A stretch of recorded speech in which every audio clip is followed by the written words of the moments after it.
Oklahoma Gardening is a production of the Oklahoma Cooperative Extension Service as part of the land grant mission of the Division of Agricultural Sciences and Natural Resources at Oklahoma State University, dedicated to improving the quality of life of the citizens of Oklahoma through research-based information.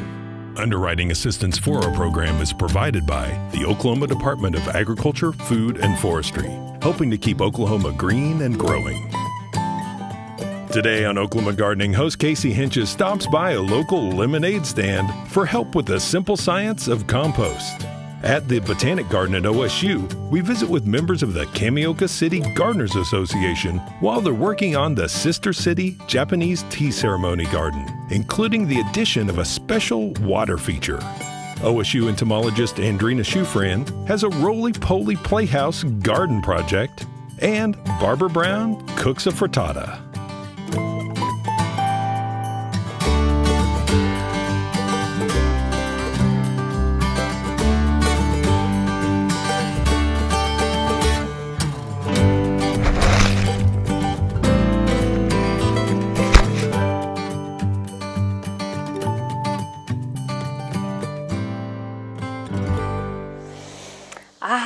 I love the smell of fresh compost, and in fact for many gardeners the smell of compost is the signal that summer is here, almost as much as seeing that first lemonade stand.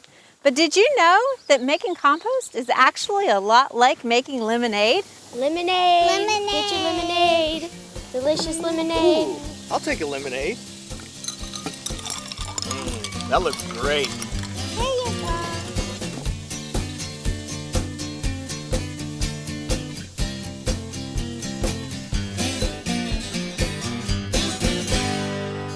All organic matter is composed of carbon and nitrogen and a few other elements. But when a plant dies, we still have that dead plant there, and it contains a lot of carbon in it. That's why we often refer to our dead plant material that we use in our compost, such as straw, wood shavings, and leaves, as our brown material in composting. It has a lot of carbon in it and just a little bit of nitrogen. But the ratio is much higher of carbon than it is nitrogen. And the same goes for newspaper as well. When we talk about green material, now that doesn't necessarily refer to the color because that also includes manure, which is high in nitrogen as well. The two main ingredients in composting is carbon and nitrogen. You see, when we're talking about decomposition and breaking down organic matter, we have to have the right ratio of carbon to nitrogen in order for those microorganisms that are responsible for decomposition to thrive.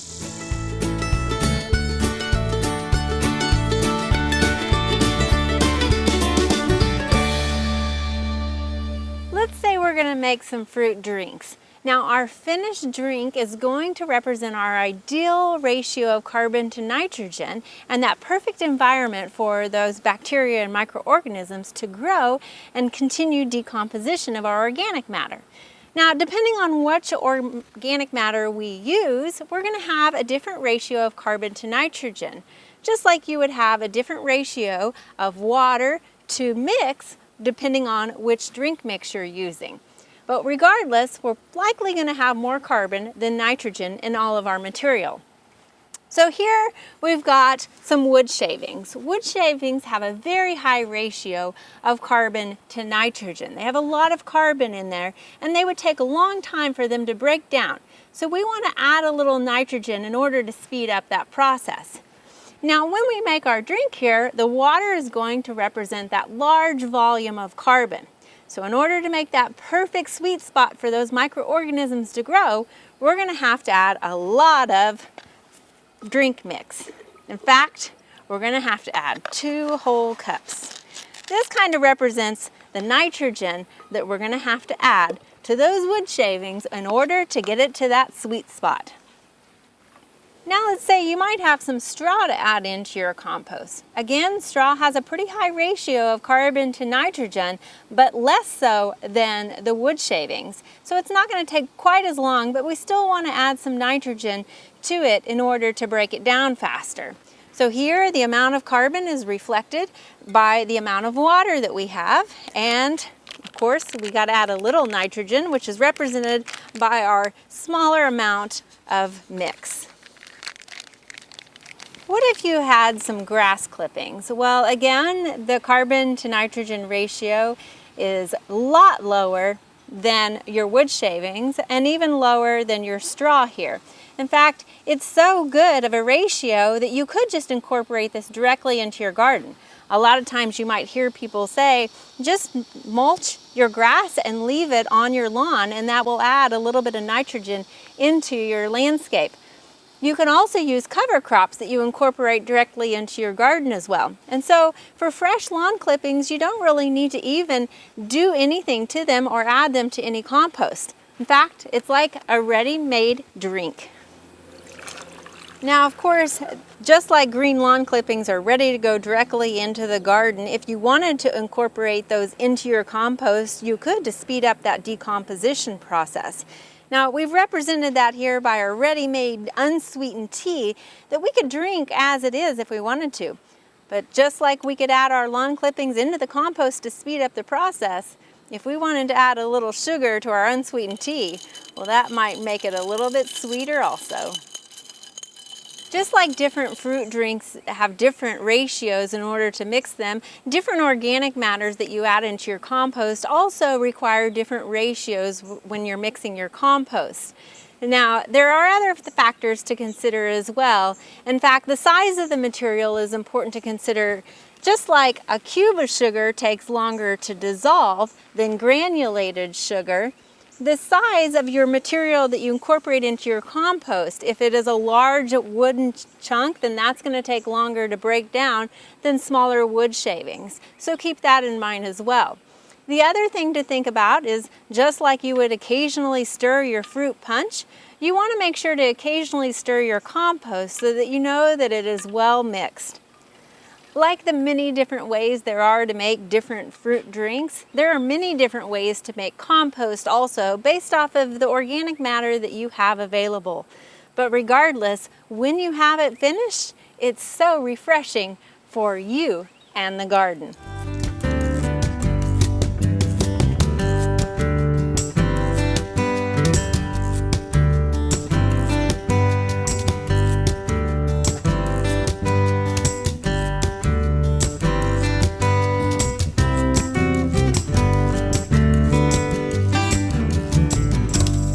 So 22 years ago, we had some visitors from Kameoka, Japan that came here and built our beautiful Japanese garden. And they are back today joining us, and we're going to talk a little bit with our translator, Amy, about some of the different things that are going on with the garden behind us. So, Amy, if you could ask and translate for us a little bit about what it is. They installed a water feature back here for us. Okay, じゃあ今日の仕事の内容をちょっと軽く2つやったと思うんですけど、説明していただけますか、勝浦さん。はい、まず So first we did the suikin kutsu. It's a traditional Japanese water fountain pot. を新たに設置しました。 We made a new one today. And it's made out of a water meter, basically, right? Yes, yes. まあこちらに、So basically we recycled whatever meters we had available in still water, and we just recycled them. Excellent. And so the water's just going to drip and it'll make this really subtle, deep tone. Is that what I understand? まあ日本では違うものを使うんですけど。 We're using a different type of one in Japanese culture. It's slightly different from the one you will hear in Japan, but we try to make it close as possible. Yeah. And you're also pruning some of our trees around here to have more of that Japanese look to it. あと松の剪定もやったと思うんですけ It's ど。 a little drastic for the Oklahoman to see the pine trees look like that, but tell us a little bit about what you've done. そうですね。まず So there's a Japanese standard for what is a beautiful pine tree. So in order to do what we see in Japanese society is to cut all the buds as possible and make even smaller buds. Yeah. まあ今ちょっとこう寒いぐらい切りましたけど It looks a bit cold right now. これを毎年していくと If we do this every year, you will definitely reach the ultimate goal of a typical Japanese pine tree. Okay, so this is a Japanese black pine And it hasn't been pruned for a few years, and so it's obviously a little more drastic right now. But I noticed that you were not only taking the candles out, but you were also stripping some of the pine needles. Is that traditional? はい、逆にね、Yeah, we did cut a lot this time because it's been a long time since we last came and cut them. But yeah, usually you do it once a year. Yeah. In the fall? And 秋にやるんですよ。そうですね。ですし、 And probably もう来 next 年 from 以降は next そん year な we に don't have to cut that much. Yeah. So it desperately needed a haircut. ヘアカットが必要だったんですよね。Well, thank you for coming here. We appreciate all that you've done to rejuvenate our Japanese garden 本 again. 当にまた日本の庭園をこう再現してくださってありがとうございます。こちらこそありがとう。 We appreciate your team. Thank you. ありがとうございます。 Thank you.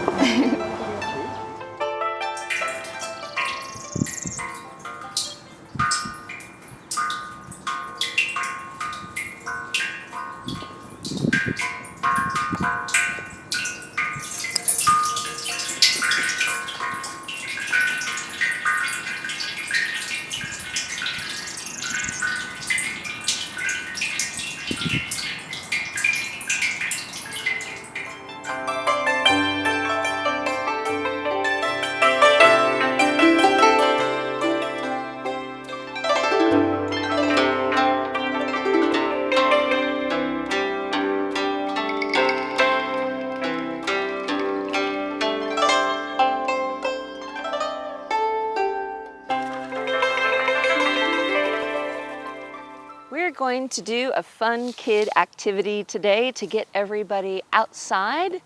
This is the roly-poly playhouse that we're going to make today.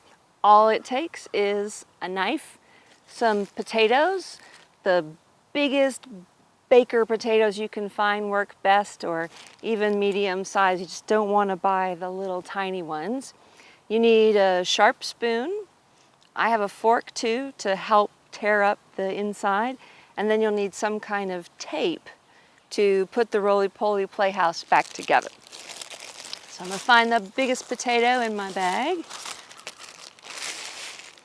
and I'm going to cut it in half lengthwise, the long way, not in half with two short stubbies, but long way, right down the middle. If you have young children, you might want to do this part for them. So you have two long halves.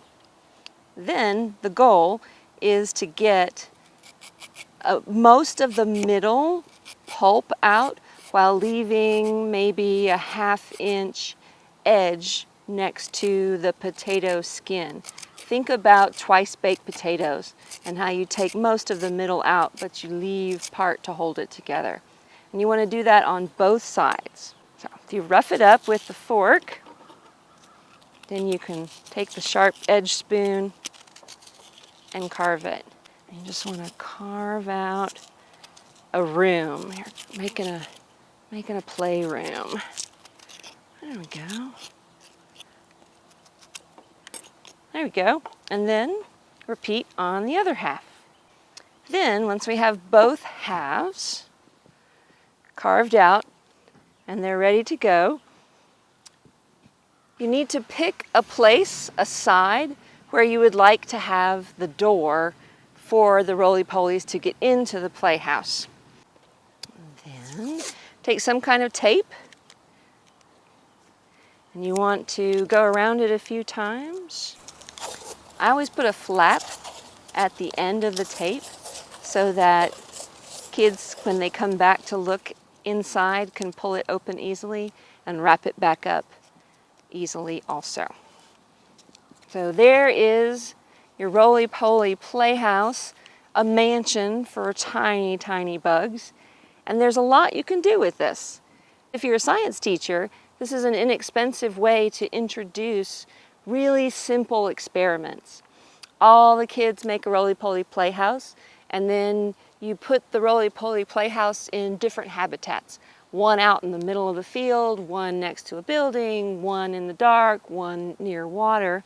And as you go back either every day or every week, the children can record how many and what animals they find inside their roly-poly house, and they can make a decision about what is a good habitat for roly-polies, or maybe if all they find is ants in one, that would be a good habitat for the ants. Now you can do it that way, or you can also do it over a period of time to watch what happens when a resource decays and dries out. So maybe put it in a dark place, because roly-polies like dark places, and come back and check it every week, counting and identifying what you've got inside. And then over the weeks you'll see it caves in, gets all grungy, and pretty soon it won't be a good resource for animals to eat and use. Roly-poly playhouses.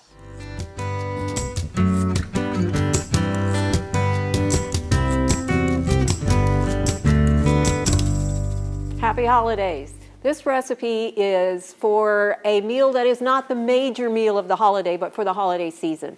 Again, this would be something that you can have for a breakfast, you could have it for a lunch, but it's probably not going to hit the actual holiday table itself in the evening for the big meal. It's a corn frittata, and I'm going to start with about a tablespoon of vegetable oil. I've got a oven-proof skillet, so this one can go in the oven at 375. The oven is preheating at that temperature. I'm putting that in there, and then I'm going to use cremini mushrooms. Again, you can use button mushrooms, but the creminis give you more depth of flavor, and since this doesn't have a lot of ingredients that add a real punch to it, the first time I did it, I thought it was too bland. I wanted to use the mushrooms that are going to give me the most punch. Make sure when you use them, I've got about 6 ounces of mushrooms, which will give you about 2 cups. I've got a 10-inch skillet, and I want to make sure that they're not overlaying each other, that you've got a single layer of mushrooms in the skillet. You're going to let them heat and brown, and as they brown, you're going to see some liquid release, and that's what we're trying to accomplish. In addition to develop the added flavor to them, we want them to release the liquid that's here, because we don't want that to be released while they're heating in the oven. That's going to prevent our frittata from forming. So this, we're going to let them cook, and then we'll turn them over. We'll let them cook for 3 to 5 minutes until they get a good browning. Also going to add about 1/4 of a teaspoon of kosher salt, and that's going to also help some of that liquid come out. Just a little bit. If we don't use it all in here, we can always stir it in the rest of the frittata later. So I just want a little bit, help start to pull that out. Again, flip them as they begin to brown on the other side. And while that's going, I wanted to talk to you a little bit about what a frittata is. Most of you probably know. We often see them with potatoes and other kinds of things, maybe pasta that's left over that you mix with eggs.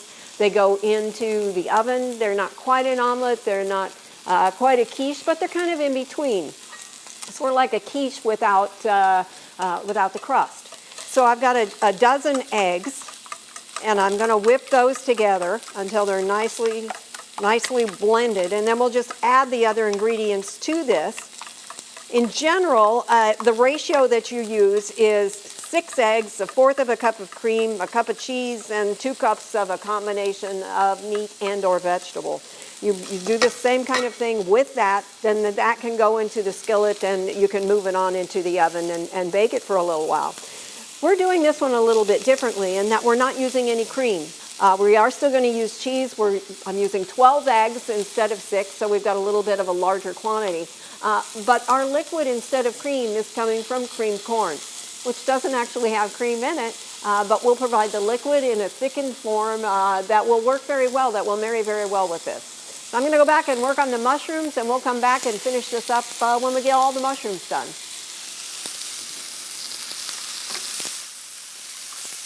At the first time I made this, I didn't think it had enough flavor, so I've done a little bit of experimentation, and I found that adding 1/2 of a jalapeno chopped up does a nice job for somebody like me who doesn't like it excessively spicy, but you could boost it even more. You could put in more jalapeno, you could put in some hot sauce. There are lots of things you can do to this to improve the flavor. I'm adding it a little bit before the Mushrooms are done because I want to saute it just a tad. It's going to cook in the oven for quite a while, so if there's not a lot that's happening, that's going to be okay. All right, I'm putting all these out. I want them to cool down before I add them to the egg mixture because I don't want them to try to cool that. So spread them out. You don't need to go so far as put them in the refrigerator. They don't have to get chilled. You just don't want them hot any longer. So that's the reason that they're there cooling down. We're going to use the same pan going into the oven. Now you could use, a lot of people would use for this, a seasoned cast iron skillet or a non-stick cast iron skillet. This is just a regular non-stick skillet, but it is safe for the oven at the temperature that we're going to use it now, so that you can use that as well. The thing that you need to be cautious about is with a cast iron skillet, you can really crank the heat up underneath it and it's not a problem to the pan. With most of the non-stick skillets, like the one I've got here, cranking the heat up really high can break down that non-stick coating on you. So read the directions that come with your skillet first of all, and put it up no more than like a medium high, which is what I was using. The next thing I want to do is wipe it out a little bit, and through hard luck and hard knocks of the school of life, I've discovered that just doing this and wiping it around, the oil tends to go through the paper and cause a little bit of discomfort in the form of a burn. So if you use your tongs, it's the same thing that you do when you're cleaning a grill. We don't want to wipe it off completely. We want to keep some of that oil that we had on there because we want to have it continue to be a good non-stick surface. And the oil in there at that point we'll just add to it. So that's the reason we're doing that. Okay, we have our 12 eggs here. I didn't use quite all the salt before, so I'm going to add the rest of the half a teaspoon of salt in here. I also have just a commercial can of cream corn. Now, if you've got your own cream corn that you prepared this summer and canned, use about 2 cups. And remember, that's providing some of the starch that we need. It's also providing part of the 2 cups or the vegetable ratio that we need. And I'm going to whisk those together a little bit. Whisking works fine until you get something like a shredded cheese, and then the whisk is not probably going to be your favorite tool. So I'm going to give it up at this point because I'm going to add 2 tablespoons of chopped green onion to this as well. You could use chives if you had those instead, and then I'm just going to stir those together.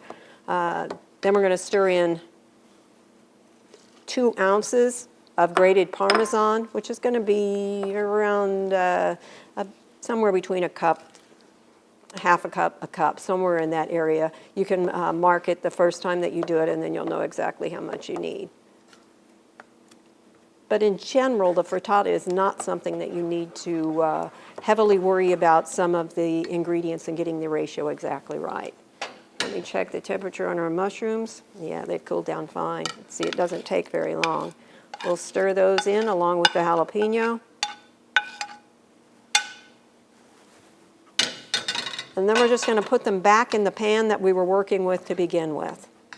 And then it's going to go in our 350-degree oven for somewhere between 30 and 35 minutes.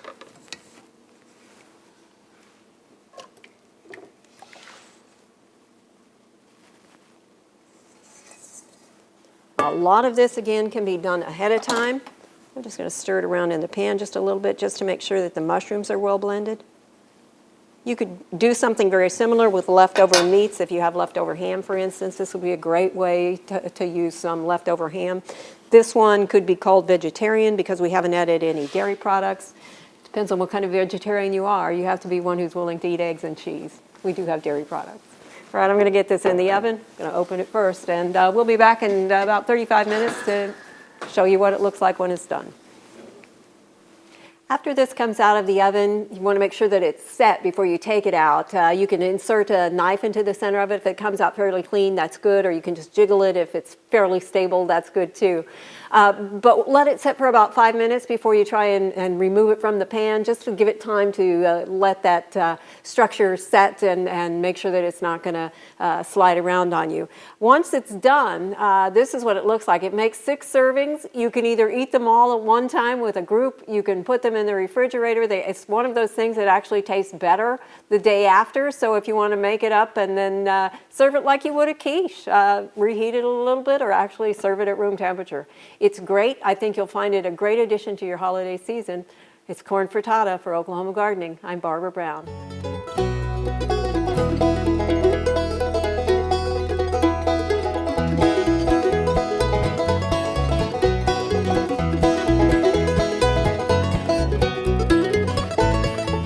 There are lots of great horticultural events this time of year. Be sure and consider these activities when you're making your plans for the weeks ahead.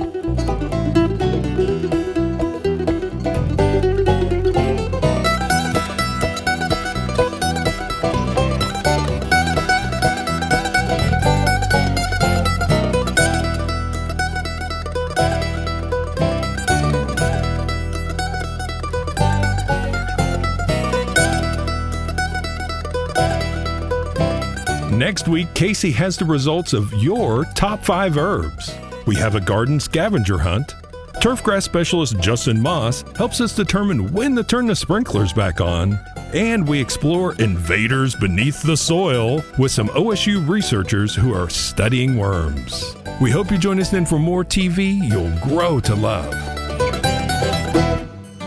To find out more information about show topics, as well as recipes, videos, articles, fact sheets, and other resources, including a directory of local extension offices, be sure and visit our website, oklahomagardening.okstate.edu. And we always have great information, answers to questions, photos, and gardening discussions on your favorite social media as well. Join in on Facebook, Twitter, and Instagram. You can find this entire show and other recent shows, as well as individual segments on our Oklahoma Gardening YouTube channel. And tune in to our OK Gardening Classics YouTube channel to watch segments from previous hosts. Oklahoma Gardening is produced by the Oklahoma Cooperative Extension Service as part of the Division of Agricultural Sciences and Natural Resources at Oklahoma State University. The Botanic Garden at OSU is home to our studio gardens, and we encourage you to come visit this beautiful Stillwater jewel. We would like to thank our generous underwriter, the Oklahoma Department of Agriculture, Food, and Forestry. Additional support is also provided by Pond Pro Shop, Greenleaf Nursery and the Garden Debut Plants, the Oklahoma Horticultural Society, and the Tulsa Garden Club.